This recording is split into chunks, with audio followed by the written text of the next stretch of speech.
Hello and welcome to Behind the Lines. I'm Diane Dayton. Today we're going to talk about a really important topic, so I want you to really pay attention to this. It's Families United Network. And with us right now, we have Holly Tanner. You are the Resource Parent Specialist. We also have Kristin Meeks. You're the Program Office Supervisor. Thank you both for being here. Thank you for having us. Fostering adoption is so important, and there's a lot of things that we don't necessarily understand, and that's what we're going to try to address today too. So first of all, Families United Network started in July of 1996. So what really do you do?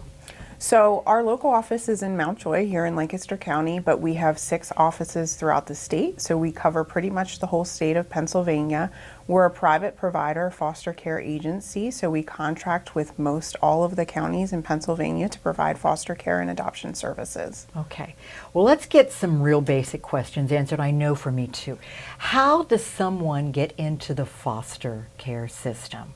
How does that happen? Are you talking about the children? The children. Yeah, I think that's a great question because I think so often people misunderstand, and they think due to a child's negative behaviors, they're entering the foster care system, and that's rarely the case. And it typically has to do with parents and safety. And if a parent is deemed to be unsafe and a child is not being properly supervised, then a child will often enter the foster care system. Okay. When we talk about the children that are in foster care, what ages are we talking about? From what to what? Anywhere from newborn up until the age of 21. Okay. That's the law in Pennsylvania. So once someone turns 21, they're no longer able to be in the foster care system. Okay. I have some statistics here that I'd just like to share. That 1 in 4 children waiting to be adopted are teens, 80% adopted in Pennsylvania under the age of 10. It takes this blew me away, 34.9 months average time a child spends in care waiting to be adopted, right? Yes. Yeah. Unfortunately, children are waiting far too long for homes. We don't always have the families that we need. We're working sometimes within a broken system, right? And things aren't really working toward the benefit of the children. The court system sometimes is slower than we'd like it to be. And again, sometimes there's not the availability of families for some of these children, especially when we're talking about teenagers. Yes. And just to keep these numbers in mind, more than 14,000 children in PA are in foster care, and we have 4,000 waiting for permanent homes. Those are big numbers, aren't they? They are, yeah. So we definitely always need families who are open to large sibling groups. Often we have kids come into care who are part of sibling groups of 5 or 6.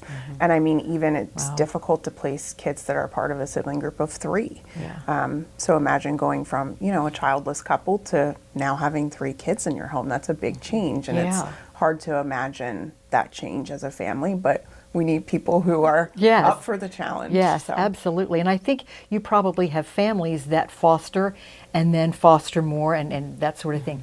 But my question is, how do you become a foster parent? What's the criteria? That's a great question. You have to be at least 21 years of age in the state of Pennsylvania. You do have to obtain your clearances.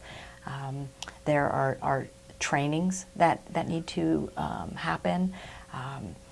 Your home has to meet certain requirements.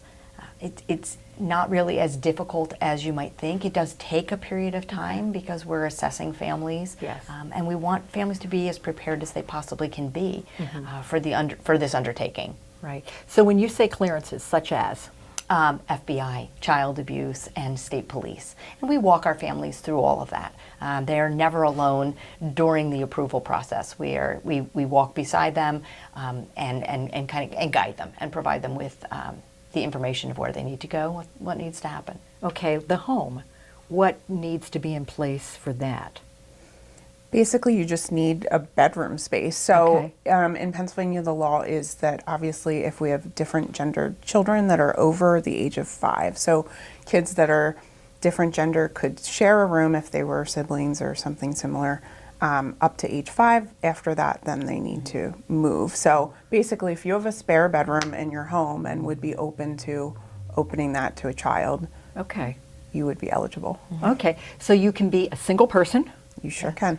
You can be a couple. You can be. Are there age requirements? Over 21. Is there a maximum out? No, we've definitely had grandparents who Okay. have been empty nesters who have, done foster care and welcomed a lot of kids into their home Yeah. and had great joy from that experience. So there's no maximum age either. Yeah. And those are some of our best families. Oh, Right? And yeah. sometimes, they have a history with children, and they just want to be able to continue to give, and they are regardless of their age, and they've done an incredible job. Right.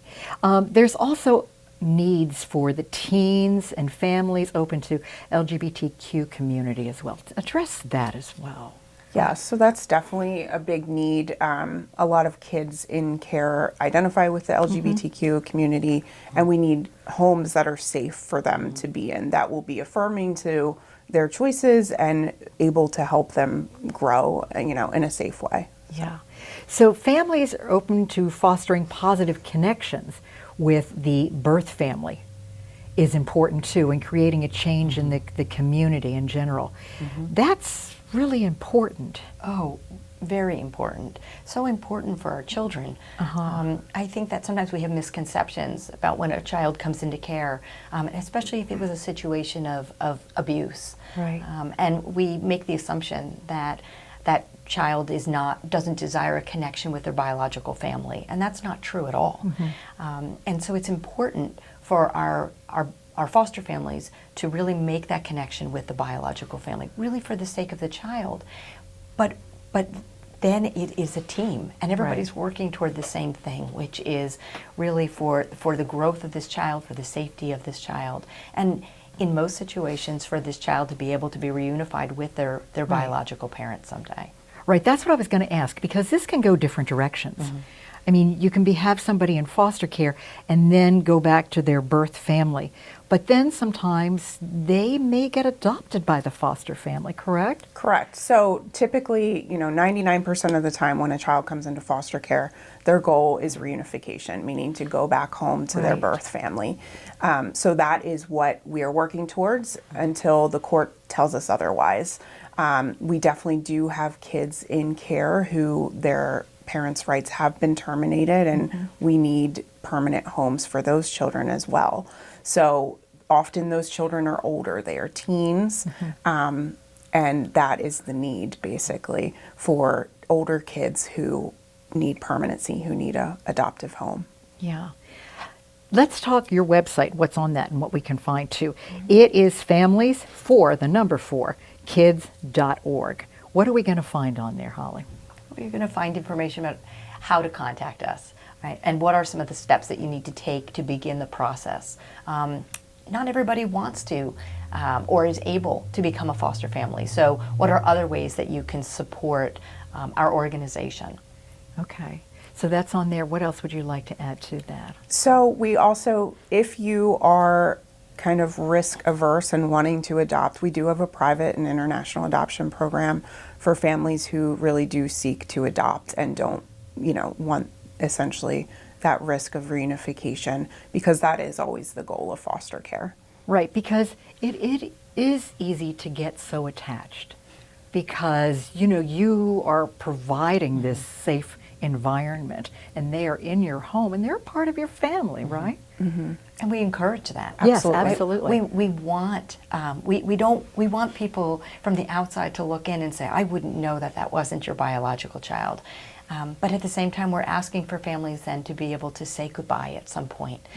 Which one of the benefits of getting to developing a relationship with the biological family is that when reunification does occur, that our foster families can continue to maintain a relationship with that child and with the biological family, and really be a support to them ongoing, which is beautiful when that happens. It really is. It's like really broadening the circle of what family Absolutely. is, right? And bringing in and being all inclusive.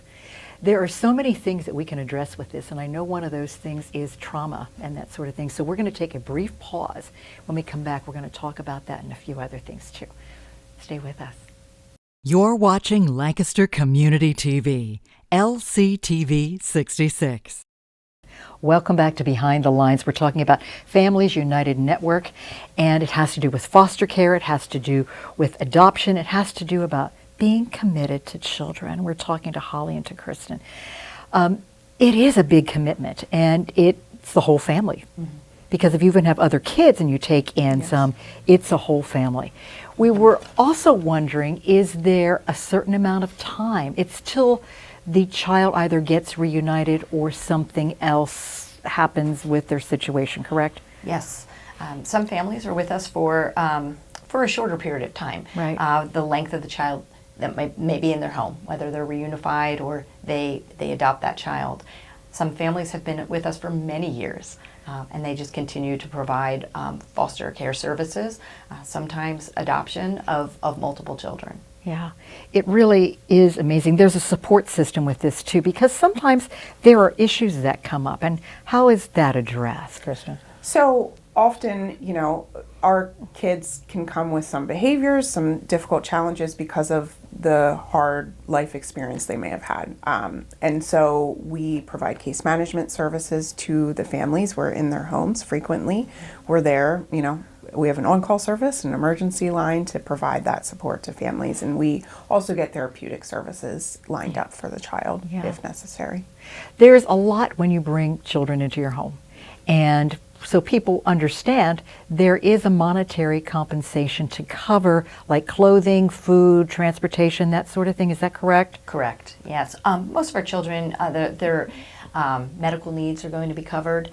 But we do provide a small stipend, a daily stipend for our families just to be able to cover those costs. Right. So it really is a team, isn't it? And once again, it's that broader sense of family. Let's address trauma and what happens with that. Who would like to take that?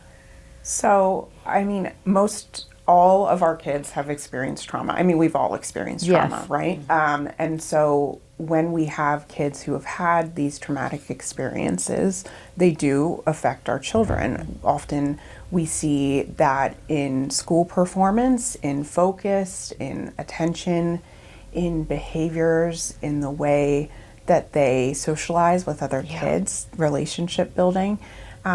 It's not all negative. Our kids are resilient. Kids in general are resilient, and so we can heal that, and we can build from that trauma. But it is important for families to realize that that trauma exists, and they will see effects from that. And it affects the family, and it affects the community in the broader sense too. Absolutely. But you provide training for this. How does that work? How does the training work with that? Is that something you take a course in prior to, or what? We provide training to our families. Anyone who's interested in becoming an approved foster family has to take a training prior to their approval.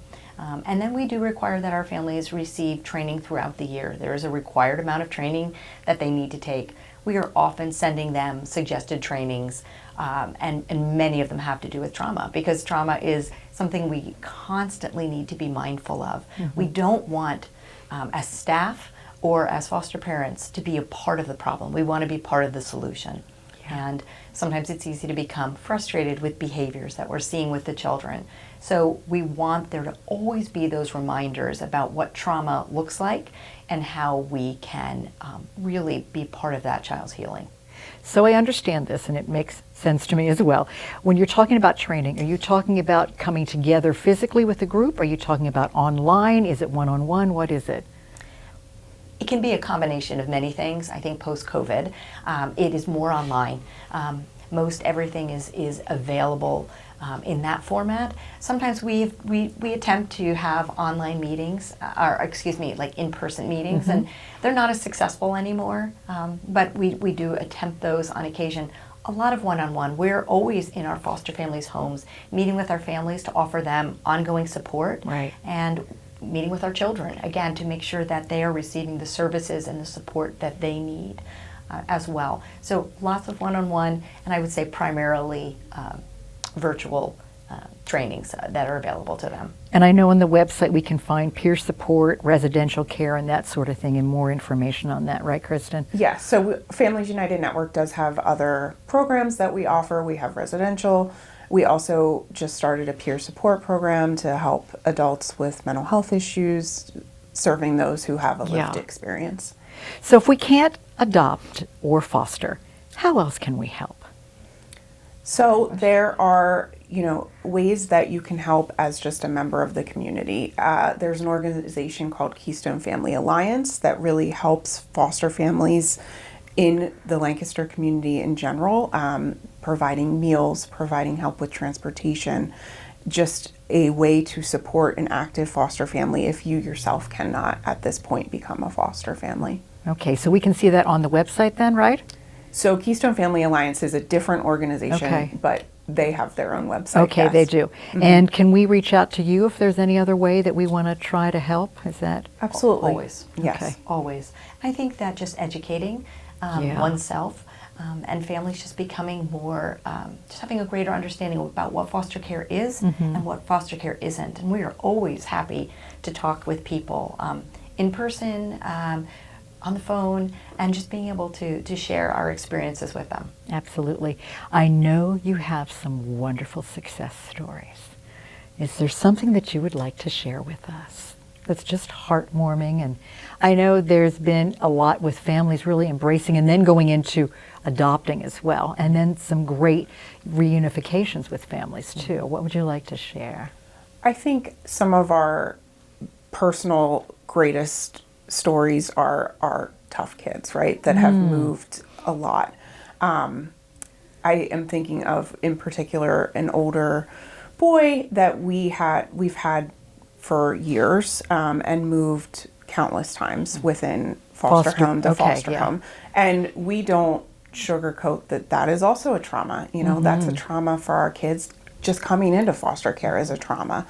So we want to do our best to lessen the trauma to our kids and prevent those moves, but sometimes, it happens, unfortunately. But this child eventually was able to, find the right family and be adopted, and it was amazing. So that was after literally like 12 different homes. So we all celebrated that day. I can imagine that it takes a lot of communication, takes a lot of understanding to try to match up someone with a foster care family that would be a good environment for that particular situation, right? Yes, and sometimes we don't know. A child's just coming into the system and no one really has a lot of information. And so you place that child with a family and you hope that it's going to be a good match. And sometimes it is and sometimes it isn't. Sometimes it isn't for the child. I just had a conversation with one of our families recently who felt like they were not able to really provide permanency to this child. She had been in their home for a period of time, and she eventually moved in with her brother and some family members. So it worked out really, really well. But I needed to explain to the family that it may not have felt right for them, but sometimes it doesn't for our children either. Right. They're looking for something a little different. So that is one of the challenges for us, is really trying to find children and families that are going to be the right match. We do have a matching program, and that's really a separate part of what we do. That's really for more of our older children or larger sibling groups that we place. And so we're able to accommodate families in a different way, but that's a little bit of a different program, but still within our program. Okay, so just so I understand, before a child goes into a family in foster care, is there a time where there's like a meet and a greet and to see if the child feels comfortable, family feels comfortable before they're actually put there? So in a typical situation, no, because if you think about the situations where children are coming into care, it's typically an emergency situation. It is, so you've got to find something right away. So we're getting a call with minimal information, age, gender, maybe some medical, but probably not. And then we call a family and we say, this is what we know. Do you want to open your home? And they may say yes, they may say no. Right. But there are situations where we may be familiar with the child, like the child I talked about who moved 12 times. We were certainly familiar with. Wow. And so we could arrange a meet and greet that family could have the child stay with them. So there are situations like that where before you commit to a placement, you can do what we call a pre-placement. But that's not always the case if it's an emergency placement. Are there any myths that we haven't covered that you think we need to know about, or something that we might not have covered that you think is really important? I think people think that becoming a foster parent is really difficult, and we really try to make it as easy as possible. I mean, we want families. We want families for these kids. You certainly don't need to be wealthy. You don't need to have a beautiful home. You can come as you are, and we will probably be able to approve you as a foster parent, excluding criminal background things. But even, I think people get hung up and think, if I had a speeding ticket, does that mean I can't become a foster parent? No, not at all. So, if you have questions or concerns, you certainly can call us and we can talk you through them. We don't want there to be barriers for people to be approved as foster parents. Yeah. Holly, anything you want to add? No, I'll just add to that and say I think that we are all about second chances, right? For our kids, for our biological families, and it's for our foster families as well. Sometimes they come and they might have a history that they are concerned. Is this something that you could work with? And we want to talk to everyone, and we're about second chances, because we can't do what we're doing. We don't expect perfection. We just want people that have open hearts and are committed to the process. And then we want to walk alongside them. Okay. We do this together. And that's what it's about: commitment to the children, commitment to the families. It's Families United Network. And the website, once again, is families4kids.org. Thank you so much for all you do in the community. It makes a big difference for all of us. Thanks, Diane. Thank you. Yeah. And thank you for joining us today, too. I'm Diane Dayton with Behind the Lines, reminding you to look behind the lines. You might be surprised what you find.